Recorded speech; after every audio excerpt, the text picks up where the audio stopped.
requested.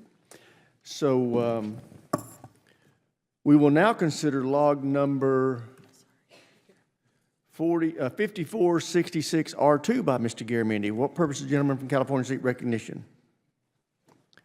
Does he have an amendment at the desk? I have an amendment at the desk, and I'm going to be listening really, really closely to which one they call up. Okay, without objection, the reading of the amendments dispensed with. The chair recognizes the gentleman for the purpose of explaining his amendment. 5466.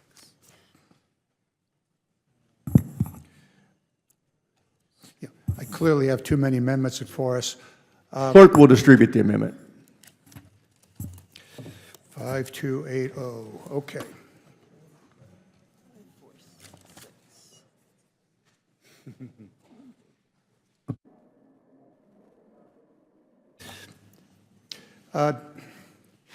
Thank you, Mr. Chairman, and thank you for the few moments to gather myself and reposition for the new issue. All of these nuclear weapons are built around a plutonium pit. And as we saw, as I explained with the 400 ICBMs, we are putting ourselves into a mandatory process that we're creating ourselves, perhaps without thinking through the ramifications. The manufacturing of nuclear plutonium pits is an extremely sensitive, dangerous, and extraordinarily expensive process that requires a very secure facility. That facility is now being built at Los Alamos. And the production of pits at Los Alamos, the first, what do they call it, pit that is actually war-ready, was produced this year, and the process will go on. We're requiring that 80 pits a year be built by 2006. It's not going to happen. It's not going to happen. It's not going to happen in 2008. It's not going to happen in 2030 or even 35. It's not going to happen. There is a limitation on the number of pits that can be built under the best of circumstances at Los Alamos. And it's said to be 30, but the reality is it probably will never get to 30. So it'll be somewhat lower number. I look at my friend and colleague from South Carolina, who we've gone round and round on this forever, and I greatly respect his jobs program that is being developed in South Carolina for the Savannah River facility, which is being repurposed. And we had this debate the previous decade about its purpose, and then it was decided it couldn't work for that. So it's now being repurposed, rebuilt at an extraordinary multi-billion-dollar cost to manufacture pits. There is no way, despite the gentleman's advocacy and strong support for South Carolina and the pit production there, it's not going to be available to produce a pit in the next decade. Maybe in the second decade from now it could, but we're talking about a very significant construction program, very, very expensive.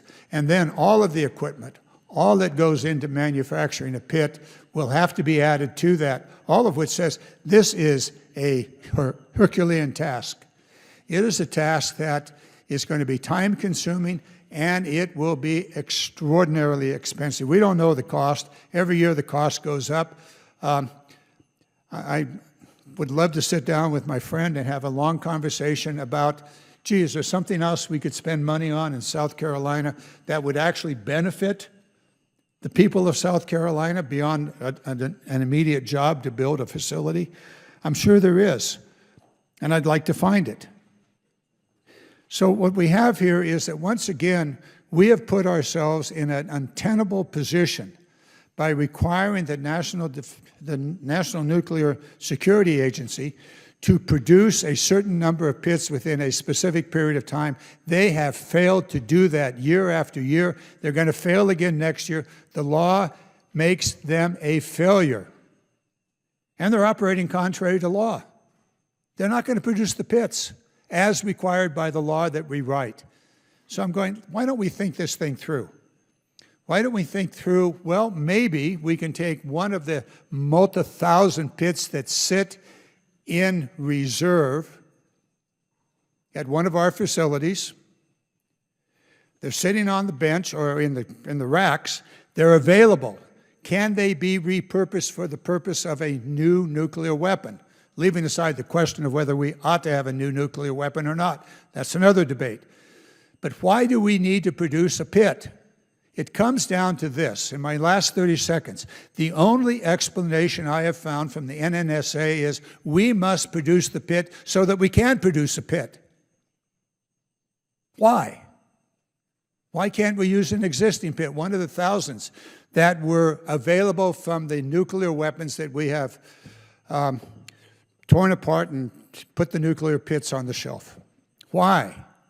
Can we do it cheaper? Can we do it better? Can we do it faster? The answer is we don't know because we're stuck on this cycle of thoughtlessness. With that, I yield back. Thank you, Mr. Chairman. Gentleman yields back. Chair, and I recognize the gentleman from Tennessee, Dr. Desjardins. Thank you, Chairman, and I hope my friend from California isn't offended that I'm now opposing his third amendment in a row, but I do oppose the amendment which would undermine the targets for plutonium pit production currently in law. The committee debated and rejected a similar amendment last year, and I would urge my colleagues to reject this amendment as well. As my colleagues probably recall from that discussion, current law requires the Department of Energy to build the production capacity to meet certain levels of pit production by specific dates. These targets were based on DoD requirements. The Garamendi amendment would effectively say, if you're not going to meet these deadlines, you can propose your own. I disagree with that approach. My colleague argues that pit production deadlines cannot be met, but nullifying the deadlines, as this amendment seeks to and would do, is not the answer. I would also point out that the mark directs the chair of the Nuclear Weapons Council to provide the committee an updated assessment on the Department of Defense's pit production requirements. Any changes to the law should be based on the Department's needs, and until the Department informs us those needs have changed, I believe the deadline should remain in place. I urge my colleagues to vote against this amendment, and I yield back. Gentleman yields back. Chair, and I recognize the gentleman from South Carolina, Mr. Wilson. Thank you very much, Mr. Chairman. Mike Rogers. And I strongly oppose this amendment again. With the highest respect for my friend, Lieutenant Governor John Garamendi, again. And indeed, there are legitimate concerns he's raised that can be answered, and I look forward to his finding these out. Our nation's strategic nuclear deterrence is perhaps the best example of peace through strength. With the murderous invasion of Ukraine by war criminal Putin and Russia's recent decision to transport nuclear weapons to the Putin-occupied client illegitimate dictatorship of Belarus, the United States must be ready to face any challenge if provoked.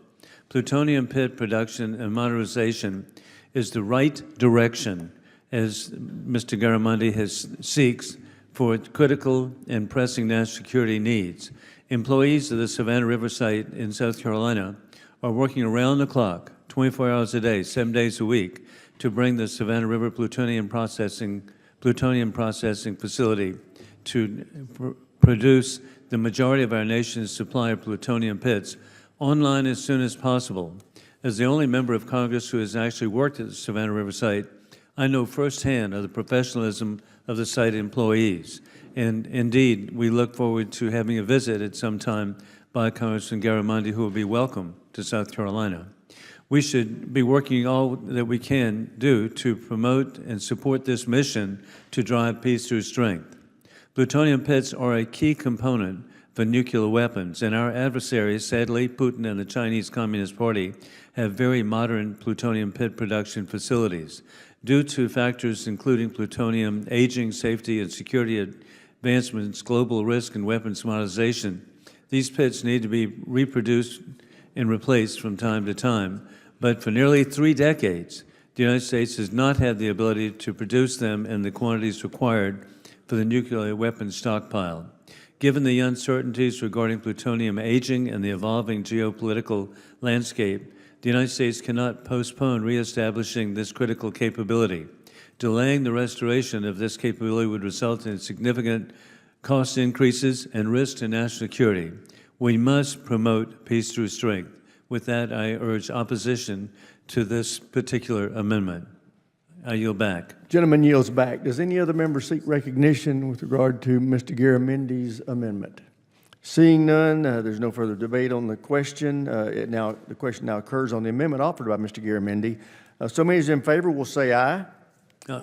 Those opposed, no. No. Opinion of the chair, the noes have it. A recorded vote is requested. A recorded vote will be postponed.